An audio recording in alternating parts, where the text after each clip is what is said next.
कलकत्ताबाट प्रकाशन हुने जनता साप्ताहिकले नेपालको राणा शासनका विषयमा प्रकाशित गरेको लेखका आधारमा 22 वर्षीय गङ्गालाल श्रेष्ठ राणा शासनको आँखामा परेका थिए। भारतमा प्रकाशित हुने जनता साप्ताहिकमा नेपालबाट कसले लेख्ने गरेको छ भन्ने कुरा पत्ता लगाउन राणाहरूले धेरै गुप्तचर लगाएका थिए। सोही क्रममा गङ्गालालको घरमा खानतलासी गरिँदा राणाहरूको विरोधमा लेखिएको एउटा कागजको टुक्रा फेला परेको थियो।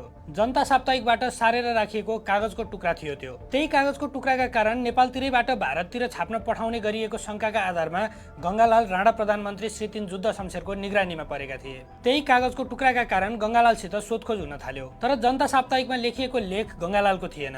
सूर्यलाल सिंहले राम्रो अक्षर लेख्न अभ्यास गर्दा उक्त लेख सारेर राखेको कागजको टुक्रा थियो। तर राणाहरूले आफ्नो शासनको अँध्यारो पक्ष जनता साप्ताहिकमा लेखेर कलकत्तामा फैलाएको अभियोगमा गङ्गालाललाई पक्रेर लगे। घरबाट लगिएका गङ्गालाललाई परिवारका सदस्यहरूले भेट्न पाएका थिएनन्। यसै क्रममा विक्रम सम्वत 1997 माघ 24 गते रातको 10 बजेतिर गङ्गालालकी श्रीमती हसिना देवीले घरमा बसिरहेको समयमा बाहिरबाट आफूलाई बोलाएको आवाज सुनिन्। बाहिरबाट उनलाई बोलाएको आवाजमा आइरहेको थियो, हसिना हसिना।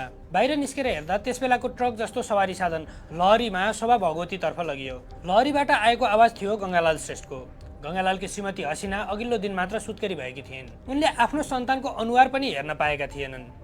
हसिना देवीले आफ्नो पतिको स्वर सुनेपछि आफ्नो परिवारका अरू सदस्यहरूलाई उठाएर गङ्गालाललाई मार्नका लागि कतै लगिँदैछ भनेर सुनाएकी थिइन्। उमेरमा अग्रज दशरथ चन्दका साथ माघ 14 गते राति गङ्गालाललाई जेलबाट सिक्रीले बाँधेर नेलसहित मार्ने ठाउँतिर लगियो। गङ्गालालको उमेर त्यसबेला 22 वर्षको थियो। कलिलो उमेर भएकाले जुद्ध शमशेरले सकेसम्म उनलाई माफी मगाउने र माफी मागेमा ज्यान सजाय नगर्ने नीति लिएका थिए। तर त्यसअघि नै विक्रम सम्वत 1997 माघ 7 गते सिंहदरबारबाट भएको फैसलामा गङ्गालाललाई उनको परिवारबाट आउने अंश हरण गरी ज्यान सजाय सुनाइएको थियो। गङ्गालालले भने माफी माग्न मानेनन्। आफूले कुनै गल्ती नगरेकोले माफी नमाग्ने बरु मृत्यु रोज्ने उनले घोषणा गरे। त्यसबेला बुबा भक्तलाललाई पठाएको चिठीमा गङ्गालालले राणाहरूले अत्याचार गरेकाले आफूले माफी नमाग्ने बरु छोरा नराम्रो बाटोमा नरहेको ठानेर खुसीसाथ बिदा दिन भन्दै बिदा मागेका थिए। मृत्युदण्डको सजाय सुनाउँदा घरमा उनकी श्रीमती गर्भवती थिइन्। मारिनु 2 दिन अघि मात्रै उनकी पत्नी हसिना देवीले छोरा जन्माइन्। जेलमै रहँदा उनले छोरा जन्मेको खबर पाएका थिए। आफ्नो छोराको नाम शशी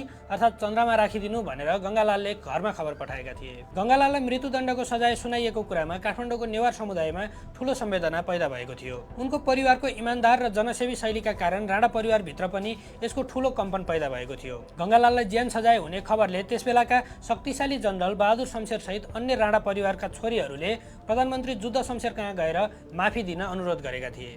तर गङ्गालालले माफी नमागे कुनै पनि हालतमा ज्यान सजाय नरोकिने भन्दै जवाफ दिएका थिए। गङ्गालालले अन्तिम समयसम्म पनि माफी मागेनन्। राणाका छोरीहरूले प्रयास गर्दा पनि निरर्थक रह्यो। त्यसबेला अहिले रेडियो नेपाल रहेको सिंहदरबारको भवनलाई राणाहरूले यातना गृह बनाएका थिए। त्यही गङ्गालाललाई यातना दिइएको थियो। गणेशमान सिंहले त्यसबेला गङ्गालाललाई यातना दिएको लुकेर हेरेका रहेछन्। उनले त्यो कुरा टोल छिमेकमा भनेपछि उनको परिवार पनि निगरानीमा परेको थियो। गणेशमान भने त्यसबेला नाबालक नै थिए। यातना दिँदा सिपाहीहरूले गङ्गालालको खुट्टाको नलीहाडमा छालाका कोर्राहरूले हानिरहेका थिए। उनको खुट्टामा बेरिएको कोर्रालाई सिपाहीहरूले एकै झड्कामा तान्थे। त्यसरी तान्दा गङ्गालालको खुट्टाको मसल हाडबाट छुटिन्थ्यो। कोर्रा लगाएको ठाउँमा मासुको लाप्सा फुट्थे। पिट्दा पिट्दै सिपाहीहरू थाक्थे र पालो फेर्थे। यातनाको भोलिपल्ट उनको खुट्टा सुनिएर रगत च्यापच्याप्ती लागेर सुरुवाल फुकाल्न नमिल्ने अवस्था बनेको थियो। सुरुवालको कपडा मासुभित्र गडेर झिक्न मुस्किल भएको थियो। गङ्गालाललाई माघ 7 गतेदेखि 14 गतेसम्म यस्तै यातना दिएर राखियो। राणा सरकारले गङ्गालालका नातेदारहरूलाई भेट्न बोलाएको थियो। नातेदारहरू आएर माफी माग्न लगाए। गङ्गालालले माफी माग्ने उनीहरूको अनुमान थियो। यस्तो खबर पाएर गङ्गालालका परिवारबाट भक्तलाल, शम्भुराम, आनन्दराम र चन्द्रमान श्रेष्ठ उनलाई भेट्न सदर जेलमा पुगेका थिए। भक्तलाल छोरा गङ्गालाललाई देख्न साथ रोएर फर्के। छोरालाई भेट्न आउँदा छोराको दुवै हात पछाडि लगेर हत्कडी लगाइएको देखेपछि उनले केही बोल्न सकेनन्। मृत्युदण्ड दिइनु अगाडि गङ्गालालकी साथी कामाख्या देवी पनि भेटघाटका लागि पुगेकी थिइन्। त्यस भेटमा कामाख्या देवीसँग गङ्गालालले पान खान मन लागेको बताएका थिए। कामाख्या देवीले पुष्पलाल जो पछि कम्युनिस्ट पार्टीका संस्थापक महासचिव भए उनलाई पान किन्न पठाइन् र पान ल्याएर खुवाइन्। गङ्गालालले शहादतको समयमा पनि निकै नराम्रो यातना भोगे। आफूहरूलाई झुन्ड्याएर नभई गोली हानी मार्न दशरथ चन्दसहित गङ्गालालहरूले माग गरेका थिए। उनीहरूको माग अनुसार उनीहरूलाई गोली हानी मृत्युदण्ड दिइयो। तर उनीहरूले सहजै मृत्युवरण गर्न पाएनन्। उनीहरूलाई तडपाई मारियो। नेपाल प्रजा परिषदको इतिहासमा उल्लेख भए अनुसार मार्ने बेलामा दशरथ चन्दलाई उत्तरपट्टि र गङ्गालाललाई पश्चिमपट्टि फर्काएर बाँधिएको थियो। दुवैलाई बाँधिसकेपछि मृत्युदण्ड तामेली गर्न खटिएका जनरल नरशमशेरले माफी मागिस् भने अझै पनि तँसँग समय छ भन्दा गङ्गालालले उल्टै मैले माफी माग्नुपर्ने काम के गरेको छु र बरु तिमीहरूले गरेको अत्याचारका लागि हामीहरूसँग माफी माग भनेका थिए। गङ्गालाललाई गोली हान्न नमान्ने पोडेलाई राणाहरूले 6 महिनाको जेल सजाय दिए।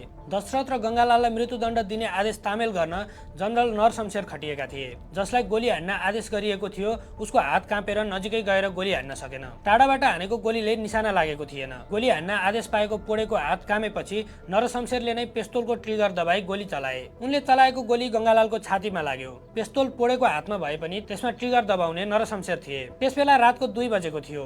बिहानको उज्यालो हुँदा प्रजातन्त्रका लागि गङ्गालाल बलिदान भएको खबर सहरमा फैलियो।